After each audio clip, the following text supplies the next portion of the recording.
Hello everyone, welcome to Soul Talk with Cash, where we take our thoughts and tailor them to make positive impacts on our lives. Today we're going to be talking about 4 ways in which you can become more self-confident.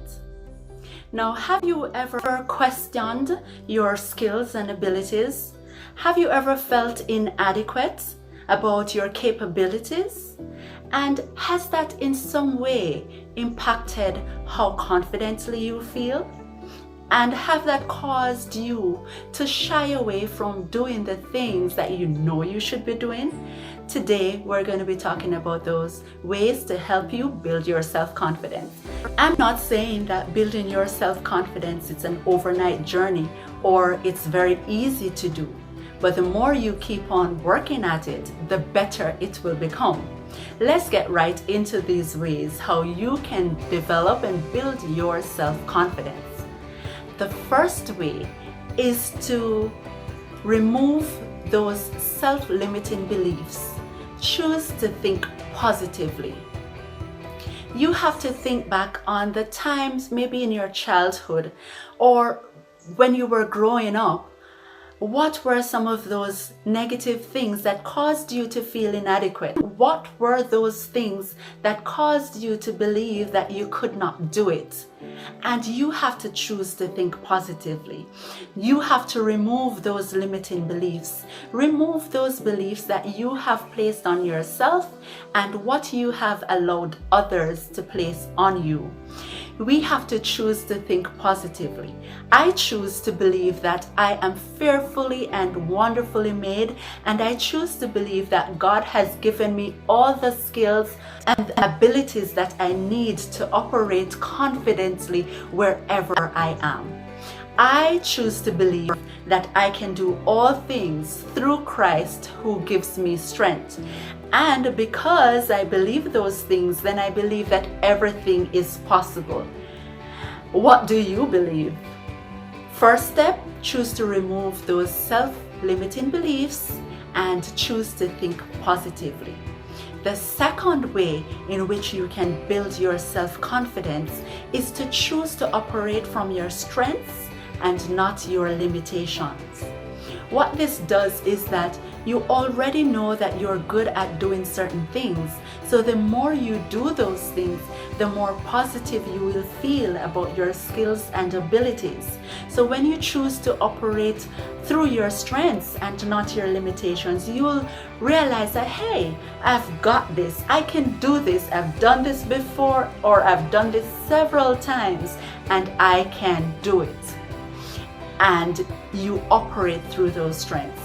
Now, I'm not saying that if you're not able to do something yet, you shouldn't do it because you're limited. That's your limitation. And that's where we spoke about tip number 1, to remove those limiting beliefs. When you feel that, okay, this is something new and I'm going to challenge myself to do it. I may not know how to do it, but I'm going to do it anyways because I'm going to prepare myself. And I'm going to practice to do that thing. You can do it. And that brings me to tip number 3, where you practice to do what is difficult. Practicing to do what is difficult, even when you do not feel like it. Even when you may not know every way or all the ways in which you're going to get that thing done. And so that's why it's so important. If there is a skill that you need to learn, be prepared to learn about it. Get all the information you need about it, or maybe not all the information, but get the necessary information you need that will help you to develop this skill. And what you're going to do is be prepared. And the more prepared you are, the better it will make you feel. So the more prepared you are, the better it will make you feel, and the more confident you will feel because you say, hey, I have got this. I know what I'm supposed to do. And the more you practice it, the better you will become. Number 4, practice to be consistent on what you are doing. If there is a skill that you need to develop, be consistent. I cannot overemphasize this point, because the more consistent you are, the better you are going to become. If you choose to change something or learn something new and you just do that 1 or 2 times, you will not become an expert at it. But the more you do it, as I've been saying, the better you will become. So practice being consistent through your transformational phase, knowing that you will learn, you will develop, you will build, and you will develop the necessary expertise that you need to help to boost your self-confidence. And when you are consistent, you are more comfortable, and you know that you will be able to deliver when the time comes. The better it is to be prepared and consistent than not to be prepared, not to be consistent, and then when the opportunity comes, you're not able to deliver. So that's tip number 4. Now, there was a point in my life where, through my childhood years, through my adolescent years, where I considered myself to be very shy, very reserved, and I would not participate in a lot of activities because I was so concerned about what others had to say about me. I was so concerned about whether or not they would criticize what I'm doing.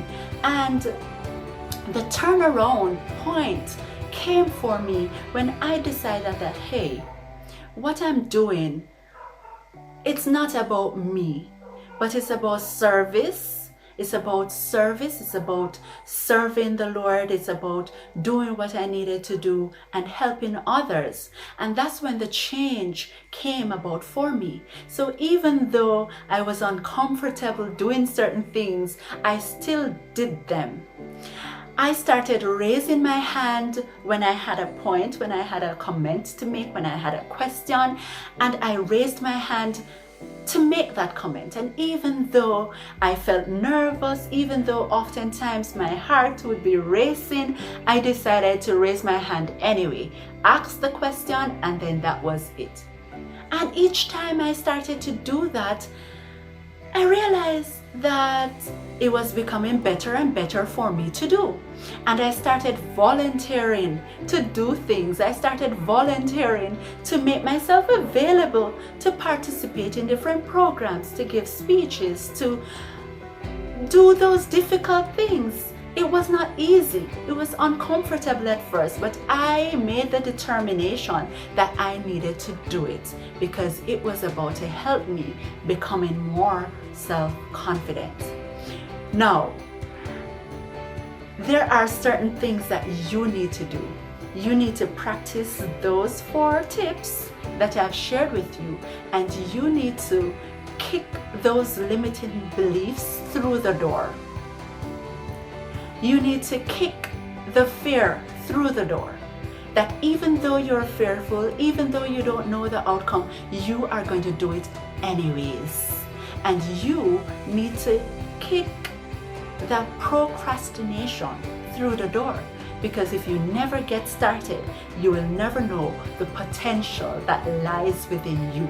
If you like this video, be sure to subscribe, like, turn on that notification bell so every time that I upload a video, you will be informed and you can join me in that next video.